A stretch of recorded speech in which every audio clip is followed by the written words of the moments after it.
Hello, everyone. Thank you for taking the time to attend our webinar.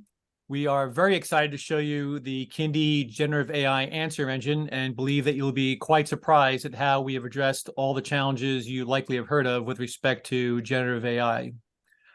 I'm John Reuter, and I manage the sales and marketing teams, and I'd like to introduce our two speakers. Ryan Welsh is our CEO and founder, and Mark Oney is our Chief Product Officer. Just some housekeeping notes before we get started. Everyone will be muted during the presentation. You can submit questions via the Q&A button at any time during the webinar. Chat is disabled. We will address all the questions at the end of the presentation. If we don't have time to get to all the questions during the session, we'll respond after the webinar. This webinar is being recorded, and everyone will receive the recording post-webinar. Please feel free to share the recording with your colleagues. So first, I'd like to start with a quick poll to gauge where the audience stands at the moment. Please just take 20 seconds to answer the two questions. You may need to scroll down to see the second question. So I'll give everyone about 20 seconds, and I'll get that started now.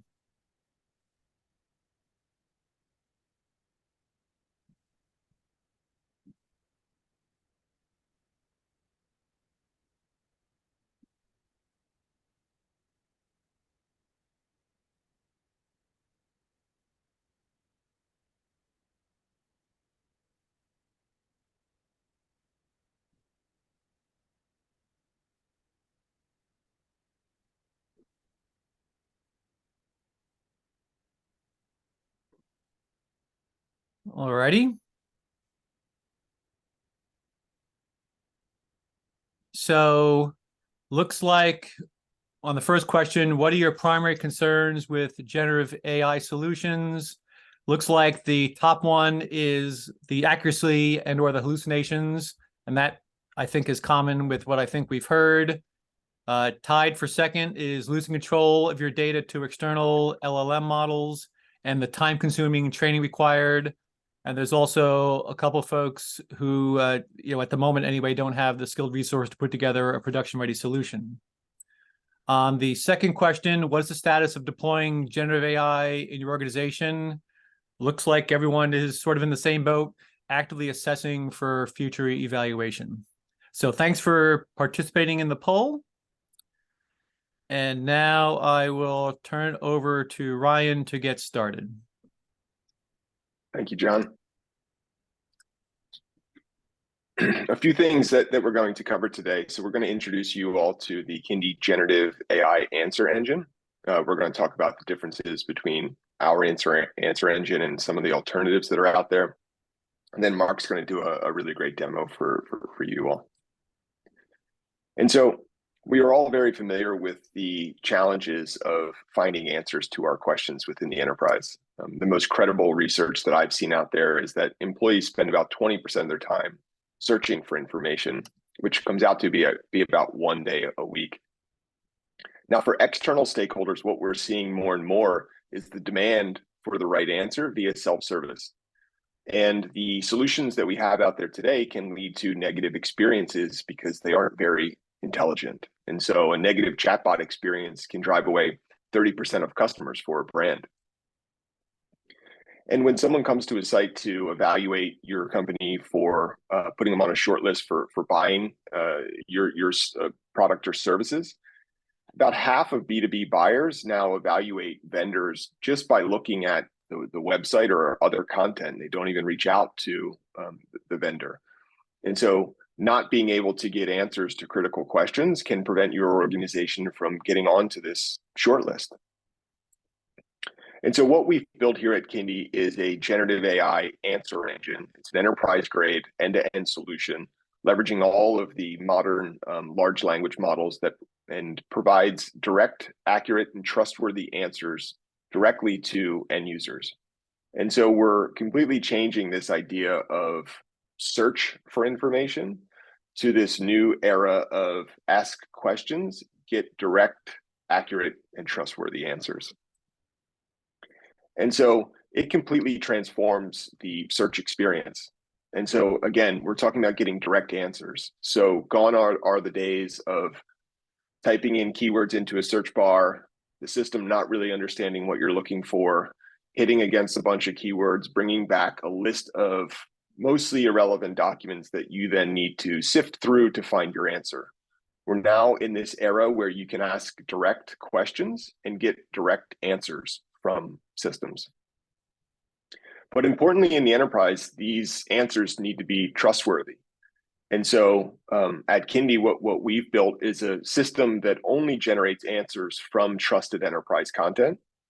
And we can tell you which words and which sentences in the underlying documentation was used to generate the answer. And so users can always have that traceability or explainability back to the underlying documentation.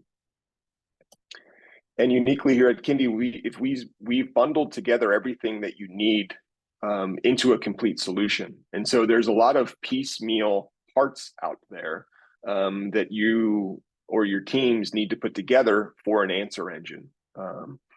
At Kyndi, we've put them all together into an end-to-end solution. So instead of buying the embedding model, the vector database, the LLM, building the UI, all of that comes together in an answer engine, similar to the search engine era where they delivered a search engine versus the tokenizer, the index, and UI.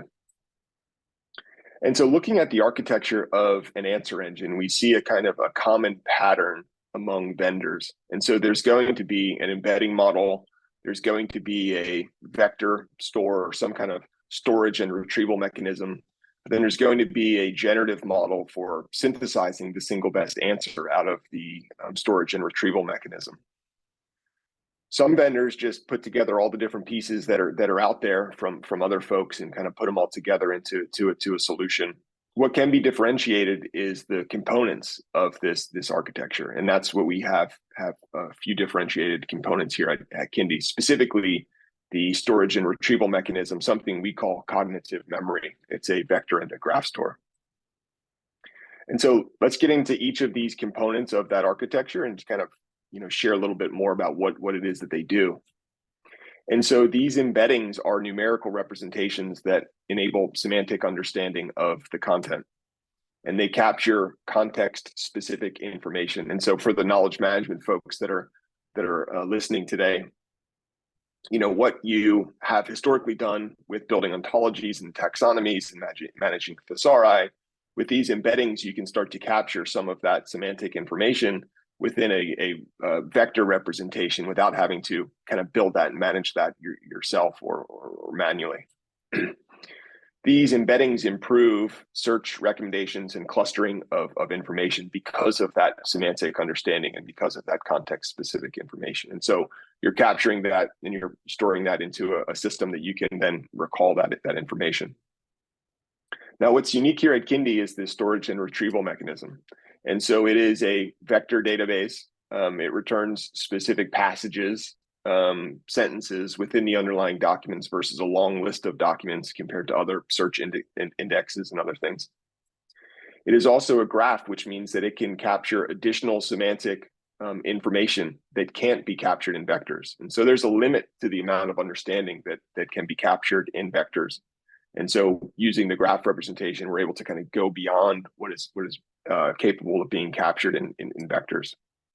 Importantly, it also enables you to put your human curated knowledge, and this allows us to extend the language model to understand domain-specific information very easily.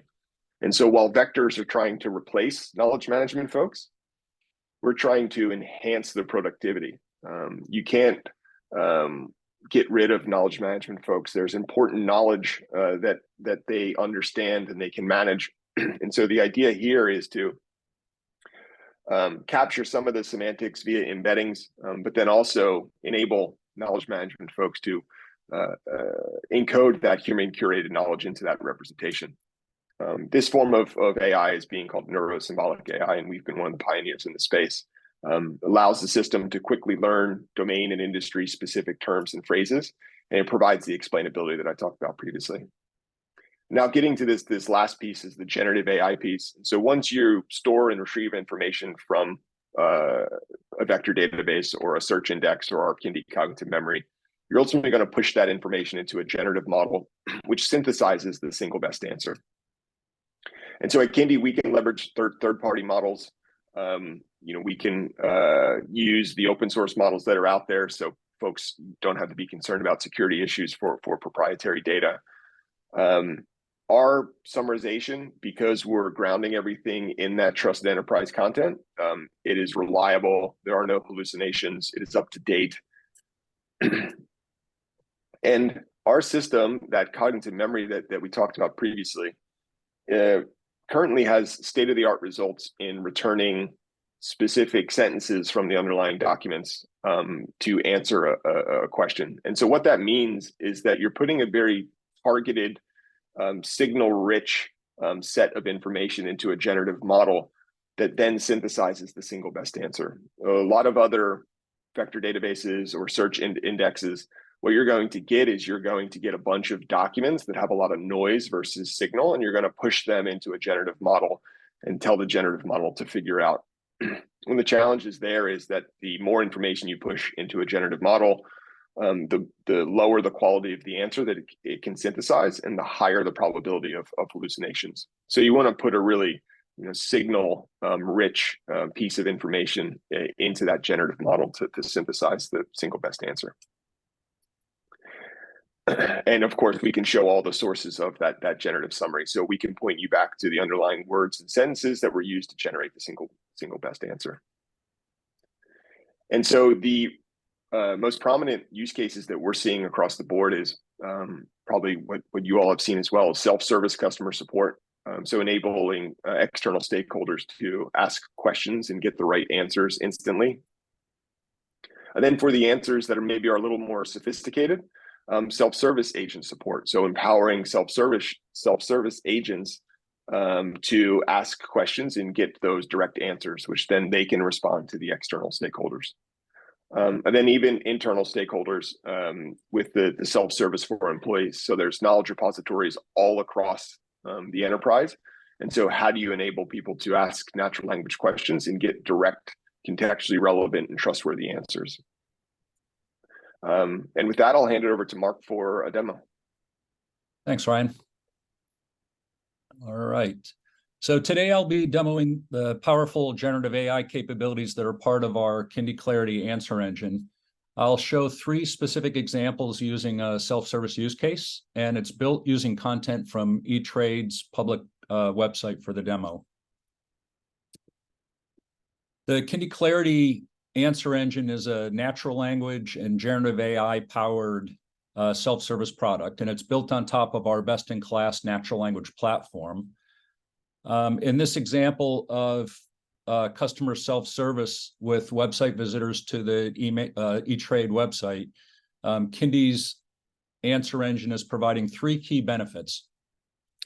First, our natural language enabled analytics allow you to align your content with the needs of your customer base. So we enable you to draw a direct line between the types of queries that your users or customers are asking, or topics that are top of mind, and the quality and coverage of your content using our answers as a proxy for that quality of and coverage of content. What that means is no more guessing at what critical answers your customers are looking for. Secondly, with that insight in hand, you can confidently create the right knowledge base content to support your customers' needs. So what I'm going to show you during the demo is a no-code tool that your brand marketing team or your content team or your customer success team can use to quickly and easily develop the right content. And then finally, I'll show you our intelligent answers interface in the form of an easily embeddable widget. For end users, we deliver grounded, concise answers to their questions, regardless of how those questions are phrased. Your customers can more easily find the answers they're looking for in one click. In terms of the generative AI, I'm going to show you 3 different examples. I'll show you an example of how generative AI-powered utility can make building your knowledge base directly from your content in a matter of an hour. I'll show you how we deliver accurate auto-generated summaries derived directly and exclusively from your content. And finally, I'll show you how you're marketing your market research, your content, your support teams can use a curator tool to quickly and easily add relevant answers to your knowledge base. Just as a setup for the demo, in this case, we imported about 20 web pages from E-Trade's public-facing website. I'll show you how we were able to create a knowledge base within an hour, leveraging generative AI techniques. And then finally, it's really easy with the Kyndi platform to add domain-specific terminology, extending the base language model to understand industry, company, product, or process-specific terminology. And you can do that runtime, again, using some no-code, low-code tools. So let's jump right into the demo. What I'm showing you here is an example of our Intelligent Answers interface or widget. As I mentioned, this can be easily embedded in a public-facing website or on your intranet with just 3 lines of code. In this case, I've asked a query using alternate investments for diversification. I'm interested in how to diversify my portfolio. And what we've done here is looking at the end user query, we're comparing it to questions within the knowledge base, and we're doing a semantic comparison to find a question that is a good match for the intent of the user's query. And you can see right up on top prominently, we're displaying an auto-generated summary. So for demo purposes, you can see up here, this is a verified result. That's indicating that we looked at the E-Trade content that we've ingested. We did a search for highly relevant information to the user's query, and we've fed that to our generative AI, and we've generated an accurate, concise summary that came from our knowledge base. When we talk about Kyndi, we talk about explainability as a core capability as well. A lot of systems can provide what they say are strong, relevant answers, but when you ask where was the answer derived from, you don't really get a good explanation. In the case of Kyndi, we can provide 2 levels of explainability. The first one I'll show you is this view sources. This is displaying all of the relevant natural language search results that we've delivered, and you can see highlighted in blue are keywords within E-Trade's content that match to tokens within the query, using well over a dozen different cognitive techniques and strategy to make many more connections. These results are fed to our generative AI in order to generate this auto-generated summary. In addition, you can also click through on any of these results to the specific page in this case, a web page on E-Trade's public-facing website to see where the passage under the view sources, so in this case, this text right here came from, so that users can make their own judgment contextually, navigating to a specific page in a document or a specific website page to be able to read a little bit before, a little bit after that passage and make their own judgment. Is this really the information I was looking for? In addition, below that, you see a people also ask section. These are also questions within our knowledge base that are topically related to the question that the end users asked. And we can explore any of these questions as well in order to find additional information. This might encourage people to explore a little bit beyond what their initial interest was in their query to learn a little bit more about a particular topic or theme. So let's try another question. I'm going to ask about using margin for futures contracts. What you'll see is as I type that in, we're pulling up an intelligent type ahead menu. And I can see that this first question, how can I find the initial margin requirements for a future contract, really hits at the intent of what my query was looking for. These are pulled up from the knowledge base. And again, we're using semantic techniques to compare the user's query with questions within the knowledge base. So I'll click on this first one. And you can see, again, this pulled up a verified result that was derived from the source content. You can see that again. It tells me that I can find initial margin requirements by looking at a specific web page. I can click through if I want to. In this first example, I'm going to scroll down, and I can see here I'm talking about finding initial margin. So with just a couple of clicks, I get that highly relevant information. But what happens if someone asks a question where we don't have content in our knowledge base that addresses the question? I'm asking, what are the risks associated with margin trading? In this case, for demo purposes, you can see that we have a label here, results not yet verified. What this means is we looked at this question, we matched it up against questions within the knowledge base. We didn't find a very strong fit. And so we've done an on-the-fly auto-generated summary to provide an answer to that question. Again, I can scroll down in the view sources and see all of the excerpts or passages from eBay's website content that led to the generation of this summarization. Finally, sometimes you want to have complete control over how a particular answer is phrased. And so you may not want to rely strictly on auto-generated summaries. So I'm going to ask, open a rollover IRA account. I can see this top one again. What is the process of opening a retirement account? Looks like a good answer. I click on that. A third way that we can create answers within our knowledge base is through a curation process. And so you can see for demo purposes, this is labeled curated result. Gives me complete control over how I want to phrase the answer. It allows me to do font treatment. I can add bulleted or numbered lists. I can also embed multiple links within the answer as well. So it gives me a little bit more control over how I want that answer to be delivered to an end user. So let me now jump to the back end. I'm going to switch from an end user focus now to a focus on what your content or your marketing, your support teams would have. And we'll start with analytics.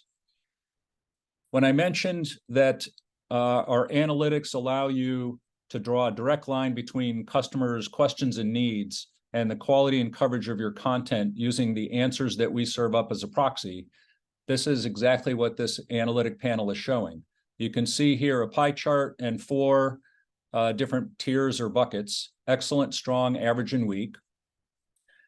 These represent the strength of the answers that we're serving up to an end customer. And what we strive to do is the combination of the excellent and strong buckets, we want to be 80% or greater. That means 80% of the time or greater, your customers are going to be able to get a highly relevant and concise answer to their question in one click. You can see those same categories reflected on the left-hand side here. And as we drill in, you can see the specific questions within our knowledge base that end users were hitting with their queries.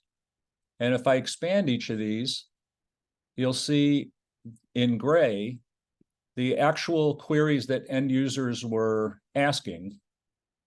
What we're doing here is what we call query clustering. So all of these queries, what is the process of opening a retirement account, open a Roth or rollover IRA, opening a Roth IRA, saving for retirement.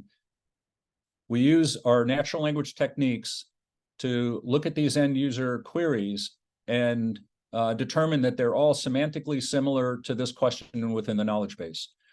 So instead of looking at a cluttered list of disparate queries and trying to make sense out of the noise of what is top of mind for your customers, this capability allows you to really understand at a high level what are the topics or the questions that people are interested in, so that you can really tailor your content to meet the needs of your customer base or your employee base.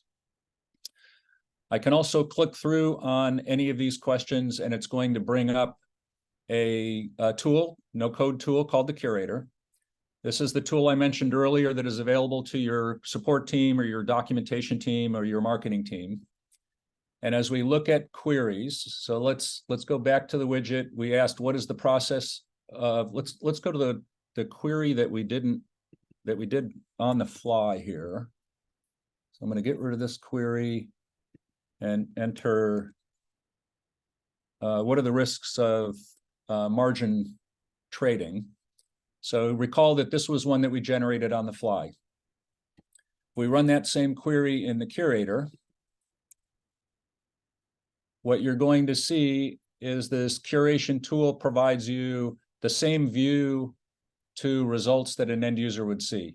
So in the widget interface, we saw an auto-generated summary that was generated on the fly.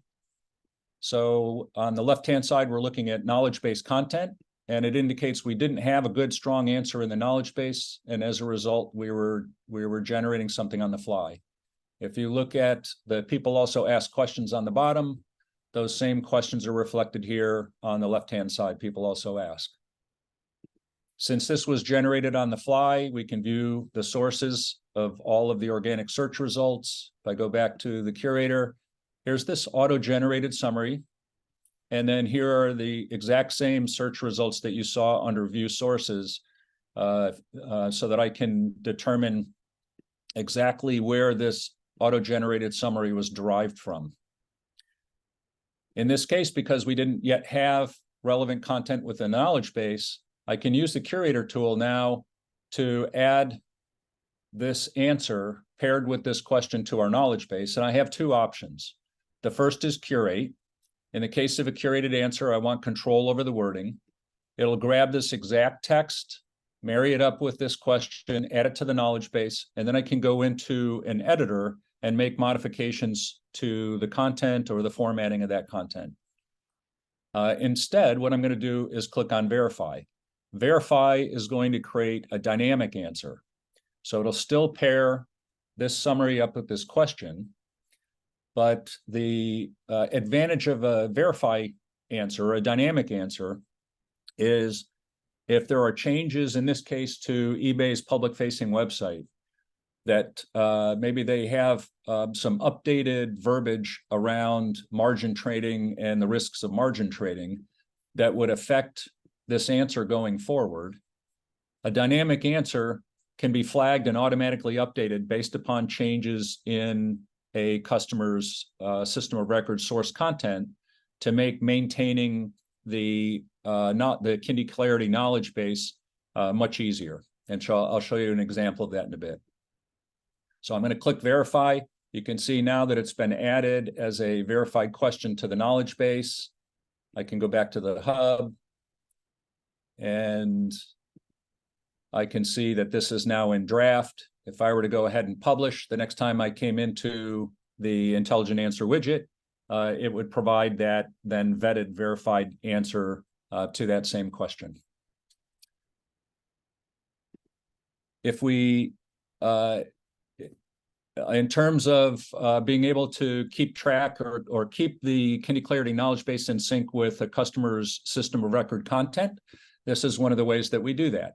So if you have a nightly synchronization of content, we would look at the changes, the adds, deletes, and modifications of content within your system of record, and we would denote any dynamic or verified answers within the Kyndi Clarity knowledge base that might be affected by that change in content. And then you'll be flagged with answers that are affected and allow you to make the decision as to how you want to reflect that new content within your knowledge base. So in this case, we have 3 queries here. On the left-hand side, you can see the answer currently associated with that query in the Kyndi Clarity knowledge base. But you can also see on the right-hand side, based upon doing that content synchronization, something changed on the customer side. And as a result, our auto-generated summary has been changed. And you have the option here to thumbs up, replace the existing answer with this new proposed answer, thumbs down, reject the answer and continue to keep the answer as is, or skip, where it'll just allow you to bypass those answers for the time being. And then when you come in later, it'll represent those to you. So that's a quick walkthrough of the 3 generative AI techniques. Again, building out a very robust knowledge base in a matter of an hour based upon your content. Secondly, being able to augment the knowledge base as new questions come in and add either curated or verified answers as a result. And then thirdly, being able to accommodate end users where their interests are going to change over time. New products are coming out. They may have new questions. This is a way for you to keep track of the changing interests of your users and make sure that the knowledge base is held in sync with the evolving needs of your customers. With that, Ryan, I'll turn it back to you. Perfect. Thank you. Yeah, so it looks like we have a couple questions from the audience here, so I'll go through them. There are a number of questions which sort of touch on the same topic. So Ryan, this is for you. So they're kind of related. One is that it's about company-specific information. So, one element of that question is LLMs can't see behind the firewall. So how do they know about company-specific information? And then a related topic is that company-specific information is not typically referred to as natural language processing. That's more specific. How does Kyndi address these two related elements? Yeah, so on the LLMs not being able to see behind the firewall, excuse me, ultimately get access to enterprise data and train on it. We understood that from the beginning, and we took the design principle of building the vector and the graph. And so a lot of people just build those vectors. And so when you use an embedding model to try to process domain-specific content, that embedding model may not work very well. And so you don't get good embeddings. And when you get bad embeddings and you store them into a vector database, and you try to query those embeddings, you're going to get bad results. And so what we did was we built the vector and the graph representation, which then allows you to adjust the meanings or really encode your knowledge, similar to how knowledge management folks manage taxonomies, ontologies, thesauri. You have this human curated knowledge that you're ultimately linking words together. And so you can do a similar thing within our low code, no code portal that Mark showed you there, that you can ultimately update and extend that language model very easily to understand domain specific content. And then on the second part of the question where it talks about natural language. So I'm assuming that the question is about acronyms and other things, not structured content. And so, at Kyndi, we focus on the unstructured text portions, and those, acronyms and other things are still natural language. They're abbreviations of full words. They arrive in sentences at spots where those full words are supposed to be. And so you can understand the meaning of those acronyms based on the things around it. And so, when I talked about being able to encode the knowledge into the system, that's exactly what we're talking about is, taking these lists of acronyms, linking them up with the full words that they mean, then our system is able to just take that and propagate that through the graph and then update the meaning of that representation and very easily understand acronyms now versus having to train a new embedding model to understand acronyms. And so, we've thought about this from the beginning, and we've designed the system to specifically overcome this challenge with applying generative models and generative AI answer engines within the enterprise. Thank you, Ryan. Then there's another cluster of questions. Mark, this will be for you. Does Kyndi's generative AI answer engine use customer data to train the models? And if not, how do you ensure our customer and sensitive data is protected?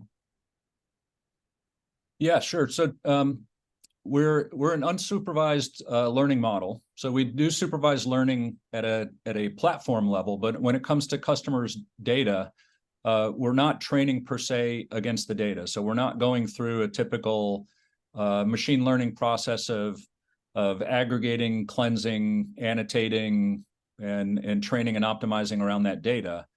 It's typically what we learn is how we can improve search efficacy from the results of our base language model by adding customer-specific terminology and vernacular using some of those no-code tools that Ryan just mentioned to be able to extend the language model to improve performance. Those annotators are customer specific. We don't share those annotators, company-specific annotators with other customers. It's also very easy to leverage that set of annotators across use cases within a company as well. So rather than multiplying the exorbitant cost of machine learning systems across use cases, it's very efficient to be able to leverage those language extensions that we've developed as annotators across use cases within a company. Thank you, Mark. There's another cluster of questions. Ryan, I'll pass this over to you. Many vendors are adding generative AI to their existing tool set. How is Kyndi different from these other hundreds of vendors that seem to be doing the exact same thing?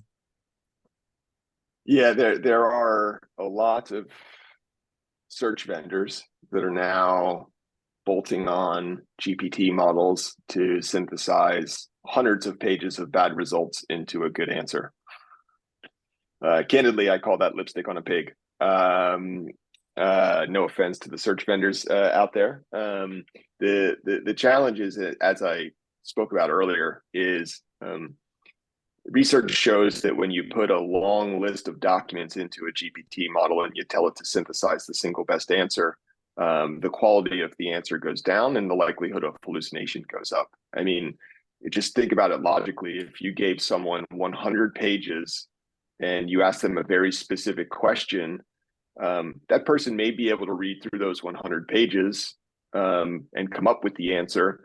But because there's so much information out in those 100 pages, they may not come up with the exact right answer that you're looking for. Now, use that same situation, but you give that person 10 sentences and tell them to come up with the single best answer.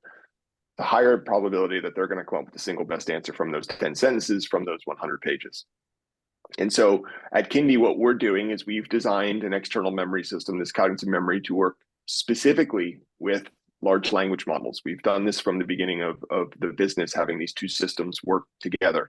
And so when we're inputting information into that GPT model and telling it to synthesize the single best answer, we're putting in a very small subset of meaningful information because we're very good at recalling the right information and putting that into a GPT model versus other systems that will recall lists of documents, shove all those documents into a GPT model, and hope for the best. Thank you, Ryan. Another question for you, Ryan. Is Kyndi using open source LLMs or proprietary LLMs? Yes, so you're going to use LLMs in two different spots. So the really interesting thing about the large language models is that they do multiple tasks, whereas kind of the machine learning models before that, you would train it to do a very specific, narrow task. These LLMs can, you train them on a large amount of data, and they can actually do a bunch of things, which is interesting. And so you're going to use LLMs to create the embeddings, and then you're going to use an LLM, a generative LLM, to synthesize the single best answer. And so for us, we're using proprietary LLM to generate the embeddings. We've built a really good one in-house that works really well with our system. But then we're going to use third-party LLMs for generating the single best answer. And so we've architected the system to be able to work with multiple vendors providing these GPT models. We also have started to work with open source GPT models that allows us to work on enterprise content in a secure way. And so, we use a combination of proprietary and third-party models in our system. Thank you, Ryan. And it looks like I think we have time for one more question. Mark, this is for you. How many documents can you process? Is there a limit on the size of the data? Yeah, there's so first the document type. You can ingest a pretty wide range of document types, everything from web page content to a variety of different standard document types. Currently, the use cases that we've been deploying generally are operating in the thousands or tens of thousands of documents A volume for us can consist of up to upwards of 100,000 documents, but you can also have multiple volumes connected to a knowledge base. So from a typical use case perspective, it's a pretty high scale. All right. Thank you, Mark. All right. I think we'll wrap it up here. Thank you, everyone, for attending and for the thoughtful questions. I hope you found the time to be valuable. Everyone will receive a link to the webinar in a couple days. And like I mentioned before, please feel free to share that with your colleagues. We'd love the opportunity to show you how Kyndi would work on your data. So please reach out to us at info@kyndi.com, where there's also ask for a demo on our website, www.kyndi.com, if you'd like to know more about Kyndi. Thank you very much, everyone, and have a great day.